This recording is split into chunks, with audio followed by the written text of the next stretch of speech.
Eh bien, Madame Oumourou, bonjour. Ravi de vous retrouver en cette journée des Assises du Vivant. Les femmes Peuls autochtones du Tchad, pouvez-vous nous parler des Peuls et de ces peuples autochtones du Tchad avec lesquels vous avez et vous vivez? En fait, je viens tout d'abord de communauté Peul en large, mais d'une communauté qui s'appelle Mbororo, qui est un sous-groupe de ce Peul. C'est une communauté qui reste encore nomade à 100% au Tchad, dans certaines régions, et dans d'autres régions, là où ils ont perdu de bœufs et puis des terres, c'est de semi-nomades qui sont fixés quelque part et puis qui partent pour le pâturage et qui reviennent. Alors, nous sommes partie de ces mouvements des populations autochtones qui est reconnu par la Déclaration des Nations Unies sur les droits des peuples autochtones, ainsi que par les rapports de la Commission africaine pour le droit des peuples au niveau de l'Union africaine. Est-ce que vous pouvez donc nous raconter un peu le quotidien avant de parler de changement climatique ou de grands enjeux internationaux? Quel rapport à la nature, aux éléments d'un peuple en transhumance permanente comme le vôtre? Tout d'abord, les nomades, on a notre vie qui est directement liée avec l'environnement parce qu'on est appelé à se déplacer à la recherche de l'eau et du pâturage. Alors, du coup, ça dépend des saisons. Il y a pendant des saisons qu'on est appelé à rester 3 jours, maximum 6 jours dans un endroit et on se déplace par des kilomètres. Alors, du coup, ces déplacements, il est guidé par les animaux. C'est pas nous qui disons on va aller vers l'est ou vers l'ouest, mais c'est l'animal quand on se réveille, il prend une direction et nous on les suit. Et du coup, on s'arrête là où les animaux commencent à s'arrêter un peu et à brouter. Ça dépend, on peut marcher 5 à 10 km, comme on peut marcher 30 à 40 km lors d'un déplacement. Et ce mouvement est toujours issu de ces connaissances, issu de notre mode de vie par rapport aux couloirs de transhumance et aux zones de stationnement. Et les femmes, les enfants, les hommes, en fait, c'est vraiment notre vie. Et on connaît, on vient dans un endroit, même s'il n'y a pas l'eau et le pâturage, on reste une journée et le lendemain, on fait tous nos paquets, on part. Et en saison de pluie, il nous arrive de rester jusqu'à 1 mois dans un endroit parce qu'il y a l'abondance de l'eau et puis l'abondance du pâturage. Mais dans notre système de vie, on n'use pas toutes les ressources. On les utilise un peu et on les laisse se régénérer quand on revient. Alors du coup, on part dans un autre endroit, ainsi de suite, ainsi de suite. Et les bousses des vaches qu'on laisse, ça permet aussi à fertiliser le sol tout naturellement. À notre retour, on retrouve vraiment le pâturage qui est parfait, les arbres qui sont protégés et on les utilise. Alors, plusieurs programmes mondiaux ont reconnu l'intérêt de vos savoirs ou du savoir des peuples autochtones dans le débat des nations ou dans les grandes institutions comme aujourd'hui à l'UNESCO. Quel est selon vous justement l'intérêt ou la place de vos savoirs ancestraux des peuples autochtones dans ce grand débat des nations qu'est le changement climatique? Tout d'abord, pour reconnaître une connaissance pour nous, il est très important de reconnaître la communauté qui possède cette connaissance. Mais du coup, on est très marginalisé dans ces domaines parce que les États reconnaissent plus les populations qu'ils contrôlent. Si je dis pour qu'ils contrôlent, c'est les populations à qui qu'ils peuvent créer des écoles, des centres de santé, tout ça. Alors, on peut connaître ils sont combien de nombres, leur système économique, tout ça. Du coup, pour les communautés autochtones ou les communautés nomades, on est un peu loin dans la brousse. Et les gouvernants, ils sont toujours dans la ville et ils s'intéressent pas de ce qui se passe dans la brousse. Et là, on se sent vraiment marginalisé. Mais par les impacts du changement climatique, le crise de la biodiversité à travers le monde, ils ont compris que nous, on continue quand même à vivre normalement dans notre mode de vie traditionnel. Et là, la question se pose, pourquoi on est impacté autrement, mais on continue quand même à résister. Et c'est là où ça a émergé, comment on fait pour résister à ça. Et ils ont compris que nos connaissances et savoirs traditionnels qu'on a développés pendant des millénaires nous permet quand même de résilier notre mode de vie et de s'adapter même si on n'a pas leur aide. Et du coup, ça a commencé par les cadres logiques du Cancun qui a été négocié pendant des années dans la Convention des Nations Unies sur le changement climatique.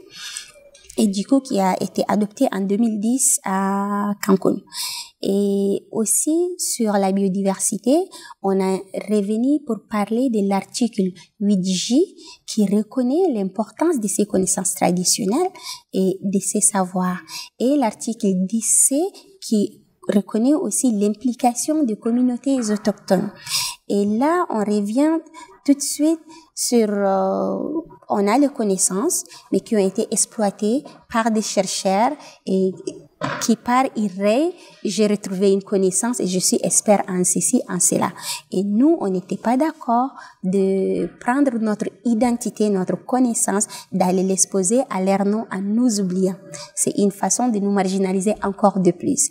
Et c'est là où qu'on a eu le protocole de Nagoya qui reconnaît l'accès et partage des avantages. Si jamais il y a une reconnaissance scientifique de nos connaissances, il faudrait faire le partage équitable de ces bénéfices et puis il faudrait reconnaître l'ownership de ces populations qui a développé cette connaissance. Alors c'est comme ça que ça a commencé un peu à émerger. Revenons justement à ce point essentiel.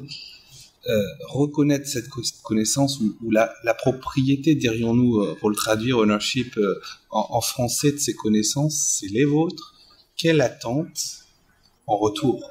Si effectivement il y a une propriété du peuple autochtone de ce savoir ancestral qu'il livre aux universitaires, aux anthropologues, aux nations, quelle attente vous avez en engagement en retour? Nous avons des attentes. On a d'abord l'attente politique qui est la reconnaissance de la communauté officiellement comme détenteur de cette connaissance, mais la reconnaissance en échange sur l'accès à l'éducation, l'accès à la santé, mais la préservation de notre mode de vie qui nous a permis de développer ces connaissances et de les garder. Ça, c'est vraiment ce qu'on demande en retour. Et la deuxième chose qu'on demande de la part de ces scientifiques, c'est de reconnaître que ces connaissances ont des talents quand même à préserver non seulement nos communautés, mais à préserver tout le monde entier. Parce que si on garde l'environnement, on garde pour la personne qui est aux États-Unis comme la personne qui est en Inde aussi. Et cette reconnaissance doit afficher le nom de cette communauté qui a cette connaissance. Parce que c'est ça aussi les valeurs culturelles et l'évolution de la richesse de toute une communauté. Parce que si je dis, je veux la reconnaissance de la communauté Mbororo, on peut dire, bon, ok, vous avez la reconnaissance, on vous connaît, vous êtes Mbororo. Mais non, si je dis cette connaissance de l'adaptation par rapport à telle plante, elle vient de la communauté Mbororo, elle peut aller en Inde, elle peut aller aux États-Unis, en Chine, partout. Ils peuvent dire cette communauté a développé telle connaissance. Même si on ne me connaît pas physiquement, on reconnaît quand même ma communauté et son importance de la connaissance. Avant d'arriver à ce grand débat des nations que constituera à Paris à la fin de l'année la COP 21, j'aimerais vous interroger sur, lorsqu'on parle d'environnement, à l'échelle des nations, on associe souvent les deux enjeux qui est l'environnement ou la santé des peuples. L'Organisation mondiale de la santé définit la santé comme un état de bien-être physique, certes, psychologique et social. Souvent, les peuples occidentaux s'inscrivent dans une recherche permanente de la santé physique du corps et souffrent parfois de la santé psychique ou de la santé sociale de la communauté. J'aimerais que vous puissiez nous parler un instant de votre regard sur la santé de la population autochtone, de quelle manière elle considère ce rapport à la santé dans toutes ses dimensions. Alors, nous d'abord, la santé, elle se limite pas sur la santé physique. la santé, elle est plus large que ça. C'est dans une dimension, la santé de l'environnement d'abord. Si on ne vit pas dans un environnement sain, comme on l'a dit, mais on ne peut pas être en bonne santé. Et si cet environnement sain qui nous produit à manger et à boire, parce que nous, quand même, cet environnement, c'est notre supermarché. C'est elle qui nous donne à manger et à boire. Déjà, si les supermarchés, on augmente quelques centimes sur les produits, mais tout le monde révolte parce qu'on n'accède pas à la nourriture. Mais chez nous, si cet environnement est menacé, ça veut dire que notre santé alimentaire est menacée. Et la personne qui n'a pas bien mangé, c'est là où elle aura des problèmes de la santé physique. Et là, c'est au-delà de santé physique, c'est vraiment la santé mentale parce que c'est notre identité. Nous, on va penser tout de suite, si on perd cet environnement, on va perdre notre mode de vie. Si on perd notre mode de vie, on va perdre notre identité. On est qui finalement? Et si tout le monde entier se ressemble, on devient tous des Chinois, où est la valeur ajoutée humanitaire et sociale qui permet à une société de dire que je suis tel et moi aussi je suis tel, on échange pour avoir ces plus-là.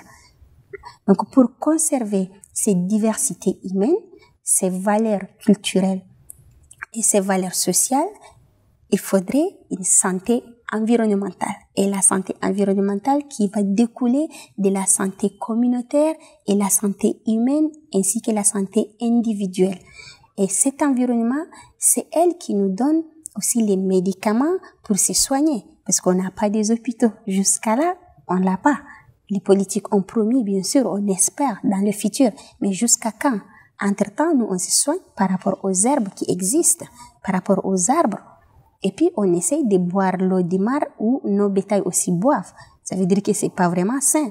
Mais on essaye de prendre tous ces médicaments que la nature nous donne afin de nous préserver.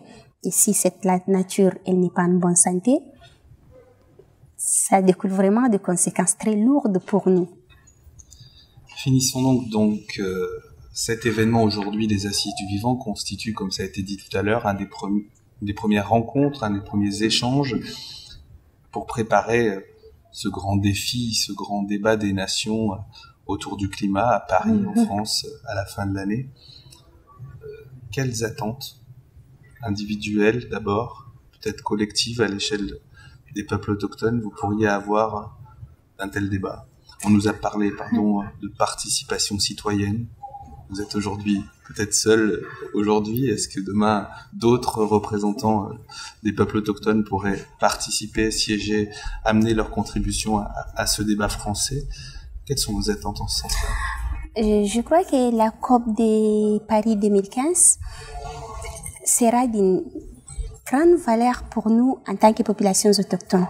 Parce que nous, on espère avoir quand même une COP de solutions. Parce que jusqu'à là, jusqu'à Copenhague, qui a eu les failles, on parlait des COP d'espoir, des COP d'engagement, qui n'ont jamais été... Cet engagement ne sont pas réalisés et cet espoir, on ne le voit pas. Mais du coup, maintenant, on voit tout le monde qui vient de tous les côtés pour dire « je vais apporter ma pierre pour que le climat soit atténué, pour que les degrés redescendent ». Pour nous, cette COP de solutions nous permettra de partager nos savoirs, nos connaissances traditionnelles autochtones, les proposer à tout le monde, à tous nos États, bien sûr, pour les reconnaître et les utiliser pour que tout le monde soit résilient. Et nous attendons aussi l'engagement politique, parce que nous, on est disposés et disponibles à contribuer de ce que nous pouvons faire pour atténuer. Mais c'est aux politiques de prendre les engagements de réduction des émissions. Parce que sans la réduction des émissions, même si nous, on contribue, ça va pas se voir et on n'aura pas surmonté le changement climatique. On attend aussi les engagements de ces pays, comme on dit, pollueurs-payeurs, de payer le pays pauvre et surtout les communautés pauvres dont les populations autochtones font partie, de pouvoir développer mieux ces connaissances et ces méthodes d'adaptation par rapport au changement climatique.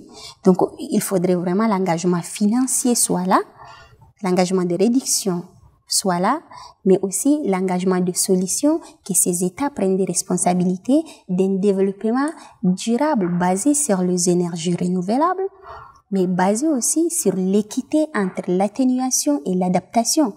Parce que si on développe les énergies, tandis que chez moi, je suis nomade, j'ai pas besoin de l'électricité, moi, de quoi j'ai besoin, c'est de l'eau et du pâturage et l'accès à la santé, alors il n'y a pas l'équité. Là, on me marginalise de plus. Mais il faut que cette équité soit claire, l'adaptation 50%, atténuation 50%, et que l'engagement soit de tous les côtés. Mais on attend aussi non seulement des pays riches, mais il y a les pays émergents. Maintenant, la Chine, elle pollue plus que tous les pays du monde. Mais elle est dans les pays émergents. Elle s'aligne toujours derrière les pays pauvres. Mais est-ce que si on prend le Tchad et la Chine, on a vraiment la même balance pour dire c'est les pays pauvres tous les deux? Alors, il faut que ces gouvernements, ces politiques essayent d'avoir une phase humaine des négociations. Pas les machines que je suis la puissance, je dois conserver mon économie, je dois conserver ma population, ma densité, mais de voir comment je vais faire pour que tout le monde, même les petites îles qui est là-bas, puissent bénéficier de ce que moi je fais. Alors du coup, l'engagement global des pays émergents, des pays en développement et des pays développés pour qu'on puisse réussir cette COP. Et nous, on compte beaucoup sur eux pour mettre à leur disposition nos connaissances, nos savoirs, de vivre pour que la COP de Paris soit une réussite.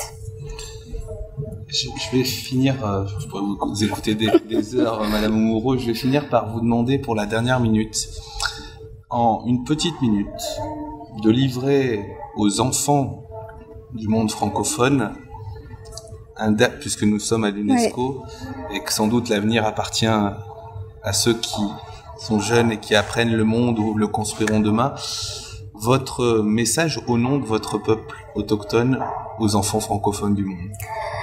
Alors, aux enfants francophones, ce que je vais dire, ma communauté, mon peuple, sont les victimes du changement climatique, les victimes directes du changement climatique.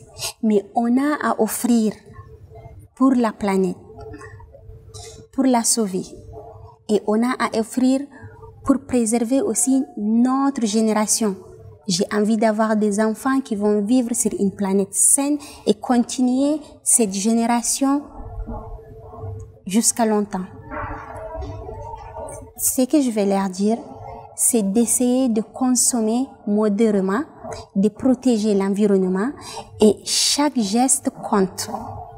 On peut être un individu comme un pays, tout ce qu'on fait a de l'impact direct ou indirect sur l'environnement. Protéger l'environnement, c'est vraiment protéger l'humanité et protéger notre génération. Et je les supplie de protéger ma communauté, ma génération, et puis la génération future pour garder cette identité, cette diversité et assurer la mode de vie durable de tout le monde entier. Merci beaucoup à vous. Merci. Je vous en prie.